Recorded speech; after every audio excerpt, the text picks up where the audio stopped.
Hey everyone, have you ever wondered why a simple piece of paper we call money can buy anything, from a cup of coffee to an entire house? Or why a tiny piece of gold, which by itself seems to have no direct usefulness, suddenly becomes the universal measure of everything in the world? It's a paradox, isn't it? We say, this smartphone costs $1,000, but what kind of value is that? And why did money, and once upon a time gold, become the mirror in which the value of the entire world is reflected? Today, we're embarking on a fascinating journey through the history and philosophy of money to unravel this mystery. We'll discover why gold became such a powerful measure, how it's connected to our modern money, and what happens to the very concept of value when it's entirely expressed in numbers. It's going to be interesting. Imagine a world without money. People exchanged goods directly. I give you grain, you give me furs. This is called barter. But it quickly becomes clear that it's incredibly inconvenient.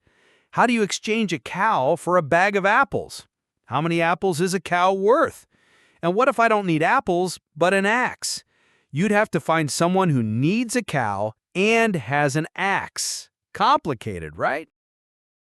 And that's where gold comes in. For thousands of years, different civilizations, from the ancient Egyptians to the Incas, have intuitively chosen it as the universal mediator. Why? Because gold is like a translator that makes value understandable. Gold possesses unique properties that made it an ideal candidate for money. Scarcity. There isn't so much of it that it's lying around everywhere, but not so little that it's impossible to find. This gives it value. Divisibility. It's easy to divide into small parts, coins, and remelt. This allows for transactions of different scales. Durability. It doesn't rust, rot, or spoil over time. It's an ideal way to store wealth. Homogeneity. Every ounce of gold is essentially equal to any other ounce of gold. This makes it a reliable measure. Gold allows the value of all commodities to be expressed in one form. It makes commodities comparable, as if translating them into a common language. But it's important to understand, gold doesn't make commodities valuable. They are already valuable because human labor has been invested in them. Gold simply helps measure that labor, like a ruler measures length. That's why gold became money. It embodies the value of all commodities in one universal form.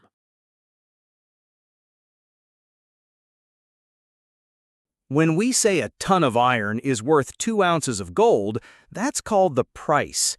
Price isn't physical gold you hold in your hands, but rather an idea, a representation of a commodity's value. It's like a label we put on a commodity. You don't hold gold in your hands when you say wheat costs 3 pounds sterling. You're simply expressing its value in gold. But this ideal price depends on real gold. If suddenly gold becomes easier to mine, its value falls and commodity prices change. It's as if the ruler suddenly became shorter. All measurements would be different. Gold works as a measure because it is itself a commodity, created by labor, and its value can also change. Here, it's important to understand the two roles of money that Marx highlighted. Measure of values, gold shows how much labor is invested in a commodity. A ton of iron is equal to 2 ounces of gold because the same amount of labor is embodied in them. Standard of prices. Gold is simply the weight of the metal, divided into parts, ounces, pounds, shillings. It's like dividing a meter into centimeters to measure more precisely. These roles are different. The measure of values is about labor and value. The standard of prices is about convenience of accounting. And here's the problem. If you use two metals, like gold and silver, as a measure simultaneously, they start to conflict. History shows that one always displaces the other. Initially, gold was measured by weight, ounces, pounds, but over time, the names of money, pound, shilling, thaler, became detached from the actual weight. Why? Firstly, foreign coins brought their own names. Secondly, gold displaced silver and copper, and old names stuck to new metals. And thirdly, most interestingly, rulers for centuries debased coins, reducing their weight but keeping the names. So pound became just a word, not an actual pound of metal. Now we don't say an ounce of gold, but 3 pounds and 17 shillings. This is money of account, names that help fix value. They're like labels that don't change the essence of the commodity, but make trade more convenient.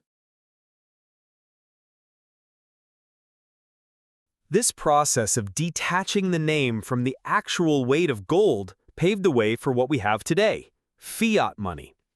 These are paper monies that have no intrinsic value and are not tied to gold.